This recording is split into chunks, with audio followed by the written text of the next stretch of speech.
So this week, Rockstar announced that the extended look at GTA 6, basically the first real gameplay trailer, is going to premiere on Netflix, 6 hours before it goes up for free on YouTube. And look, maybe it's not that deep for some people. Most people have actually already pre-ordered the game, even without having seen any gameplay. But that's exactly what Rockstar is taking advantage of. A trailer, which is essentially an advertisement for the game, is being used as leverage to get a Netflix subscription. Like, are we serious? And it's such a small thing on its own, right? 6 hours. Who cares?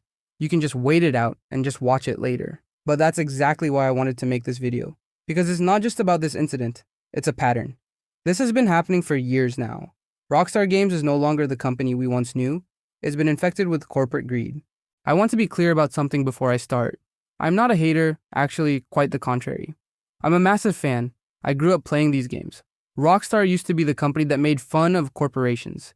GTA has always been a satire of American consumerism. Fake ads, fake billboards, fake CEOs doing fake evil things. All of it dialed up to be absurd on purpose, so you'd laugh and also kind of get the point. And that's what makes this so sad to see. The studio that once built its entire identity on mocking greedy corporations has slowly turned it to one themselves. They've become a punchline in their own game. A big piece of this, I think, is Take-Two Interactive, Rockstar's parent company. And their CEO, Strauss Zelnick, recently commented on the physical media situation with Sony.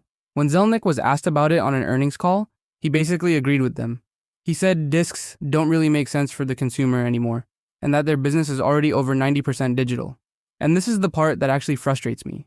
If discs don't make sense, fine, that's a take. I don't fully agree, but okay. But digital games have not gotten cheaper. GTA 6 will cost $100. A disc costs money to manufacture. The case, the printing, the shipping, and so on. A digital download costs basically nothing extra to distribute once the game is built. So if we're moving to the format that's cheaper for them to produce and distribute, then where's our discount? In what world is that fair to us as gamers, as consumers? I just don't understand how you can tell your customers digital is more convenient for you, while also not passing along a single cent of the savings. It's not about convenience, it's about increasing their profit margin. Now moving to the part of the video I really want to talk about, because I don't think enough people realize this. I genuinely believe GTA Online has become Rockstar's testing lab for how far they can push microtransactions before people start to push back. That should concern anyone hoping GTA 6 Online will be reasonable and not filled with these practices. So let's talk about it. Let's take a look at how GTA Online is now. If you haven't played GTA Online in some time, then strap in, because it gets kind of crazy. The fastest cars in the game currently are HSW upgraded vehicles. To buy and fully upgrade them, you're realistically looking at spending upwards of $5 million in-game dollars. And a huge chunk of that, close to $2 million, is hidden costs you don't even see coming. Extra upgrades and requirements stacked on top of the vehicle price itself. Meanwhile, heists and mission payouts have barely moved in years. In fact, with the most recent DLC, they actually nerfed payouts across heists, making the grind harder right as the cost of everything else went up. I just don't understand how you can raise the cost of staying competitive, while quietly lowering the reward for playing the game normally, unless the entire point is to make the grind so miserable that people just give up and buy shark cards instead. Speaking of shark cards, the biggest one, 10 million in-game dollars, used to feel like a small fortune. Now, in this economy, it barely gets you 2 decent vehicles and maybe an outfit. But of course, the $100 price tag remains the same. The prices haven't been updated in years while the cost of everything they're selling has crept up around them. That's not an oversight by Rockstar. It's a conscious decision to look away. It's the new business model. And as if that wasn't obvious enough, a while back, Rockstar quietly removed something like 195 vehicles from the in-game websites in one update. Their official explanation was that it would streamline the browsing experience. Well, as it turned out, this was found to just be corporate jargon hiding their true intentions. Players pointed out immediately that they could have just added a filter, or a sort button, or literally anything else. Instead, they made a huge chunk of existing content flat out unavailable. And guess what showed up around the same time? Some of those same vehicles became purchasable again, but only if you had a GTA Plus subscription. So content that used to be available to every single player using regular in-game cash suddenly required a monthly subscription to access. That's manufacturing scarcity. Take stuff away, let people panic that it might be gone forever, and dangle a subscription as the way back in. The community pushed back on this so hard that Rockstar hasn't tried anything quite that blatant again. And to their credit, they have been slowly adding a lot of those vehicles back with newer updates. Although, of course, in true Rockstar fashion, this was done in secrecy. Not once did they address their community. No apology, no acknowledgement. They just quietly patched it back in like it never happened. I just don't understand why owning a mistake is apparently harder for them than the mistake itself. It's just a really bad look. Let's talk about GTA Plus itself for a second. What's interesting is that doesn't really offer much value as of right now. If you've played for years, it barely gives you anything you don't already have.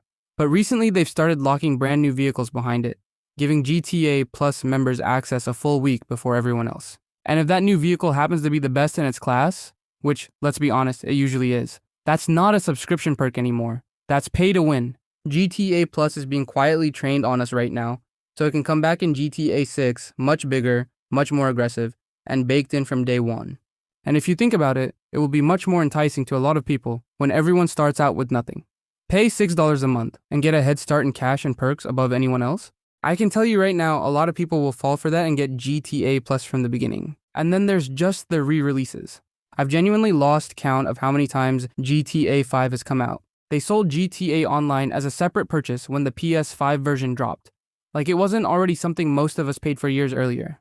And then there's the GTA Trilogy Remaster, which I don't even need to explain. Everyone remembers how that launched. Broken, unfinished, a complete embarrassment, and it still got sold at full price.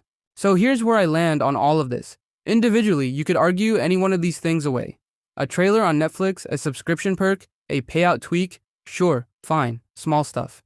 But stacked together over years, it stops looking like small stuff and starts looking like a company that has become too greedy for its own good. Rockstar built a universe full of fake, evil corporations squeezing every last dollar out of people who just wanted to have a good time. And now, in real life, that's them. They're the corporate husk they used to put in their own game as a joke. And that's what actually worries me about GTA 6. I used to think, okay, whatever they do in GTA Online is one thing, but the single-player game itself will be untouchable. They can't screw that up. But then they paywalled the reveal trailer behind a streaming subscription, the advertisement for a single-player showcase. And I just don't understand how a company gets to that point unless there genuinely is no limit left to test. Look, I'm still going to play GTA 6. Most of us are. That's kind of the frustrating part. They know the desperation for this game is basically bulletproof at this point, which is exactly why they can keep pushing. But I wanted to make this video, because I don't think being excited for a game and being honest about a company's greed have to cancel each other out. You can love what Rockstar used to make and still be genuinely worried about what they're becoming. If you felt any of this too, let me know down in the comments. I'm curious to read what others think. If you think I left out any important bits of history that also show Rockstar's greed, let me know as well. And yeah, that's it. That's this week's rant. Also, if you're still here, please considering liking and subscribing. Let's get to 1,000 subscribers. Thanks for watching.